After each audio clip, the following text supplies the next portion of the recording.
নমস্কার বন্ধুরা, কাজল ভিলেজ কিচেনে সকলকে স্বাগত জানাই। রোজকার মতো আজও রান্নাঘরে চলে এলাম।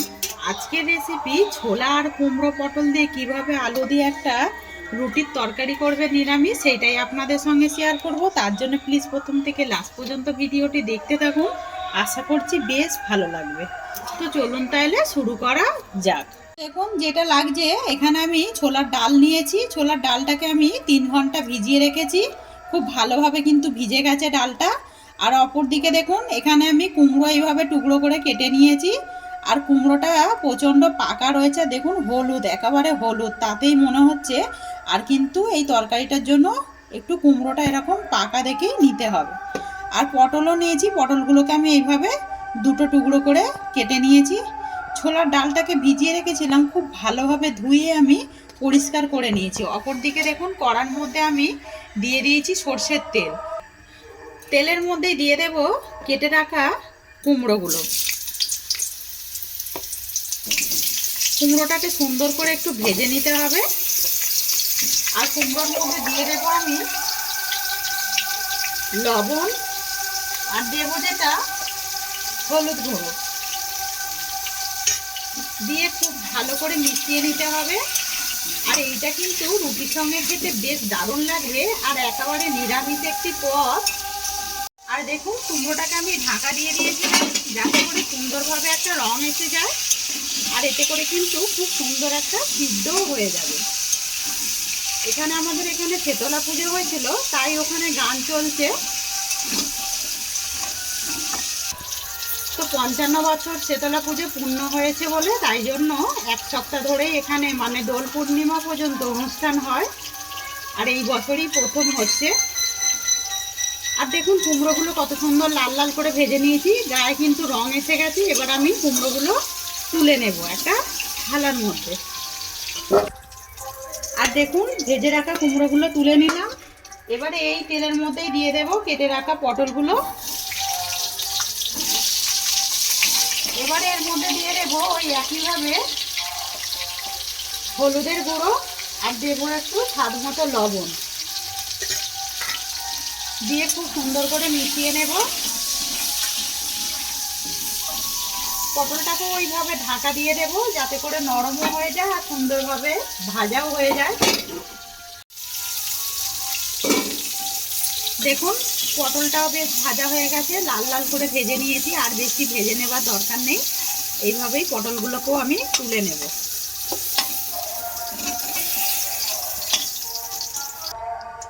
আবারও কড়ার মধ্যে একটুখানি তেল দিয়ে দিয়েছি, বেশ অনেকটা কমে গেছিল। এর মধ্যে আমি একটা বড় সাইজের আলুকে আমি এইভাবে একটু বড় বড় করে ডুমো ডুমো করে কেটে নিয়েছি। আলুগুলোকে দিয়ে দেবো, টুকরো করে নেওয়া আলুটাকে খুব ভালো করে সব সবজিগুলোকেই কেটে ধুয়ে পরিষ্কার করে রেখেছি। এবারে আলুর মধ্যে দিয়ে দেবো ওই একইভাবে হলুদ গুঁড়ো, আর দেবো লবণ, দিয়ে আলুগুলোকেও আমি খুব সুন্দর করে লাল লাল করে ভেজে নেব। আলুটাকেও সুন্দর করে লাল লাল করে ভেজে নিলাম। আলুটাও তুলে নেব। এই তেলের মধ্যে দিয়ে দেবো, দেখুন এখানে আমি নিয়েছি কাজু আর কিশমিশ, এটাকেও একটু ভেজে নেব। আর দেখুন ভেজে নিলাম। এটা খুব বেশি ভাজার দরকার নেই, অল্প একটু নাড়াচাড়া করলেই কিন্তু হয়ে যাবে। আর তেলটা প্রচণ্ড গরম হয়ে গেছে। এই তেলের মধ্যে কিছু ফোড়ন দেব, দিয়ে দেব গোটা জিরে, দেব দুটো তেজপাতা, দেখুন ছোট বলে দুটো দিলাম, একটা দিলেও হবে। এলাচ দিয়ে দিলাম, দুটো এলাচ, আর মানে এক টুকরো ডালচিনি দিয়েছি। এখানে দেখুন দুটো শুকনো লঙ্কা নিয়েছি, এটাও আমি ফোড়নে দেব।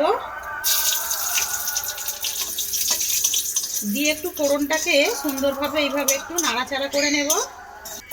আর দেখুন ফোড়নটা কিন্তু একটা সুন্দরভাবে ভাজা হয়ে গেছে, একটা সুন্দর একটা গন্ধ ছেড়েছে। এই ফাঁকে আমি দিয়ে দেবো একটা কেটে রাখা ছোট সাইজের টমেটো। আপনারা যদি মনে করেন যে এর মধ্যে আলু দেবেন না, আলুটা বাদ দিয়েও কিন্তু করতে পারেন। আমার একটু আলু দিলে ভালো লাগে, তাই একটু আলু দিলাম একটা। দেখুন টমেটোটা দিয়ে একটু হালকা 1 মিনিট নাড়াচাড়া করে নিলাম যাতে কাঁচা গন্ধটা চলে যাওয়া পর্যন্ত। এখানে দেখুন এক টুকরো আমি আদা আর একটা কাঁচা লঙ্কা নিয়েছি, এইটাও আমি দিয়ে দেবো এর মধ্যে। আর এইসব তরকারির মধ্যে যদি কাঁচা লঙ্কা দেওয়া যায় তাতে করে কিন্তু টেস্টটা দারুণ সুন্দর হয়। দেখুন আদা আর কাঁচা লঙ্কাটা ভাজা হয়ে গেছে, আর বেশি ভাজার দরকার নেই। এবারে এর মধ্যে একে একে আমি কিছু গুঁড়ো মশলা অ্যাড করে দেব। দিয়ে দেব হাফ চামচ হলুদ গুঁড়ো, দিয়ে দেব জিরে গুঁড়ো, হাফ চামচ জিরে গুঁড়ো, দিয়ে দেবো এর মধ্যে হাফ চামচ ধনে গুঁড়ো। তো দিয়ে এই ফাঁকে আমি এর মধ্যে একটু জল দিয়ে দেবো বাটি ধোয়া। আর এটা কিন্তু উষ্ণ গরম জল, এই যে সাইডে কিন্তু জল গরম হতে বসিয়েই রেখেছি, এই দেখুন। এবারে জলটা দিয়ে খুব মশলাটাকে খুব সুন্দর করে কষিয়ে নিতে হবে। আর দেখুন মশলা কিন্তু যত কষানো হবে তত কিন্তু তরকারির টেস্টটাও কিন্তু দারুণ হবে। আর দেখুন মশলা একদম তেল ছাড়তে শুরু করেছে। কতটা জল দিয়েছিলাম আপনারা কিন্তু দেখেছেন। ভেজানো যে ছোলার ডালটা আমি এর মধ্যেই এখন দিয়ে দেব। এখানে আমি ওই ছোট বাটির 1 বাটি ডাল নিয়েছিলাম। আর এর মধ্যে দেব একটু সুন্দর একটা রঙের জন্য কাশ্মীরি লঙ্কার গুঁড়ো। আপনারা চাইলে এটা বাদ দিতেও পারেন। দিয়ে এবারে আবারও আমি মশলাটাকে খুব ভালো করে ডালের সঙ্গে কষাতে থাকবো। আর দেখুন মশলা কিন্তু একেবারে কষানো হয়ে গেছে ডালের সঙ্গে। এবার এখানে ভেজে রাখা যে সবজিগুলো রয়েছে আমি এর মধ্যে সবটাই দিয়ে দেব। দিয়ে আবারও আমি একটু কষাতে থাকবো এইভাবে। এই ফাঁকে এর মধ্যে আমি কিছু জিনিস অ্যাড করব, যেটা হচ্ছে স্বাদ মতো লবণ আর একটু চিনি। চিনিটা দিলে পরে যেহেতু নিরামিষ তরকারি তাতে করে টেস্টটা কিন্তু দারুণ হয়। তো দেখুন এখানে আমি চিনি দিয়ে দিলাম, 1 চামচ চিনি দিয়েছি। আর স্বাদ মতো লবণ দেব। আর লবণটা এই সময় একটু বুঝে সুঝেই দিতে হবে। আমি সবজির মধ্যে কিন্তু ভাজার সময় লবণ ব্যবহার করেছিলাম। এবারে লবণ আর চিনিটাকে দিয়ে খুব ভালো করে মিশিয়ে নেব। আর যাদের চিনি খেতে ভালো লাগে না তারা কিন্তু নাও দিতে পারো, এমনি করলেও হবে। আর চিনিটা দিলে পরে কিন্তু টেস্টটা দারুণ সুন্দর হয়, যেহেতু নিরামিষ একটা তরকারি হচ্ছে। আর দেখুন সবজিগুলো দিয়েও কিন্তু ভালোভাবে মিশিয়ে নিলাম। আর এইভাবে যদি তরকারি করা যায় না তাতে করে যে অনেকে কিন্তু কুমড়ো খেতে চায় না সেও কিন্তু এরকম কুমড়ো তরকারি দিয়ে রুটি দারুণভাবে খেতে থাকবে। রুটি পরোটা লুচি যে কোনো দিয়েই কিন্তু এগুলো খাওয়া যাবে। এবার আমি এখানে যে কাজু আর কিশমিশটা ভেজে রেখেছিলাম এইটাও দিয়ে দিলাম। আর এখানে যেই জলটা আমি আগে থেকে গরম করে রেখেছি এবারে কাজু কিশমিশটাও দিয়ে দেখুন ভালো করে মিশিয়ে নিতে হবে। আর যখন মশলা কষাবেন তখন কিন্তু গ্যাসটাকে একটু আস্তেই রাখবেন, তাতে করে মশলাটা পুড়েও যাবে না। এখানে যেই গরম জলটা করে রেখেছি আমি এখান থেকে এই বাটির 2 বাটি দিয়ে দেব। আর এর মধ্যে কিন্তু গরম জল দেওয়ারই চেষ্টা করবেন, তাতে করে যেহেতু ডাল রয়েছে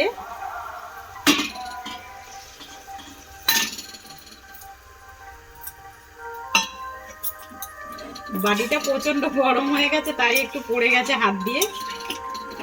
এবারে খুব ভালো করে আমি মিশিয়ে নেব। এটাকে ঢাকা দিয়ে দেব। তো তার আগে আমি এর মধ্যে আরো একটা জিনিস যেটা অ্যাড করব, সুন্দর একটা গন্ধর জন্য দিয়ে দেব কাঁচা পাকা লঙ্কা। এইভাবে দেখুন চিড়ে রেখেছি, এটা দিয়ে দেব। আমি এর মধ্যে আগে একটা কাঁচা লঙ্কা দিয়েছি আর এইটা চিড়ে রাখা কাঁচা লঙ্কা দিলাম। দিয়ে এবারে আমি ঢাকা দিয়ে ভালো করে রান্না করে নেব।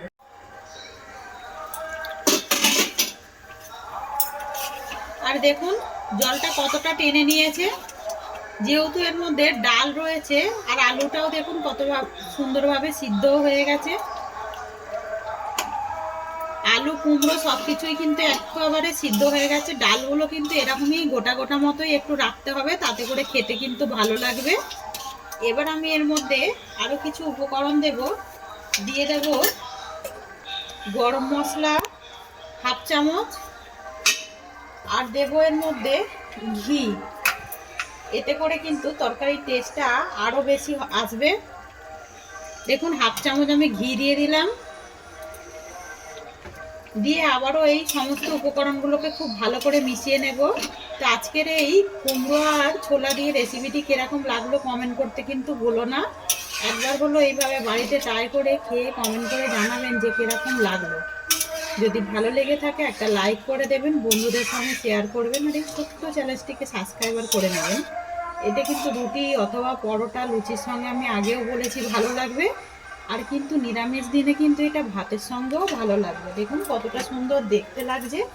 আর এর থেকে বেশি আমি টানাবো না, কেননা এটা তাহলে শুকিয়ে গেলে পরে খেতে কিন্তু ভালো লাগবে না, এরকমই থাকবে। এটা কিন্তু আরও একটু টেনে নেবে। দেখুন এখনই কতটা ঘন হয়ে গেছে দেখুন। এবার আমি এটাকে ঢাকা দিয়ে এই অবস্থায় এখন রেখে দেব। আর দেখুন তরকারিটাকে বেশ 1 মিনিট মতো ঢাকা দিয়ে রেখেছিলাম, তাতে করে কিন্তু গরম মশলা আর যে ঘিটা দিলাম না, তাতে করে সুন্দরভাবে মিশে গেছে। আর তরকারিটা দেখুন দেখতে কতটা সুন্দর লাগছে। যে কিন্তু কুমড়ো খায় না সেও এইভাবে যদি রান্না করেন, তাতে করে কিন্তু কুমড়ো একেবারেই খেয়ে নেবে। তো এবার আমি এটাকে নামিয়ে নেব। দেখুন একেবারে তরকারিটা নামিয়েও নিয়েছি, কতটা সুন্দর দেখতে লাগছে দেখুন।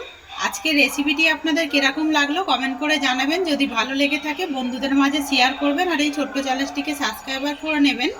আমার এরকম নিত্য নতুন রান্নার জন্য পাশে থাকা বেল আইকনটি প্রেস করবেন। সবাই ভালো থাকবেন, সুস্থ থাকবেন, ধন্যবাদ। আবারও কোনো নিরামিষ রেসিপি নিয়ে আবারও ফিরে আসবো।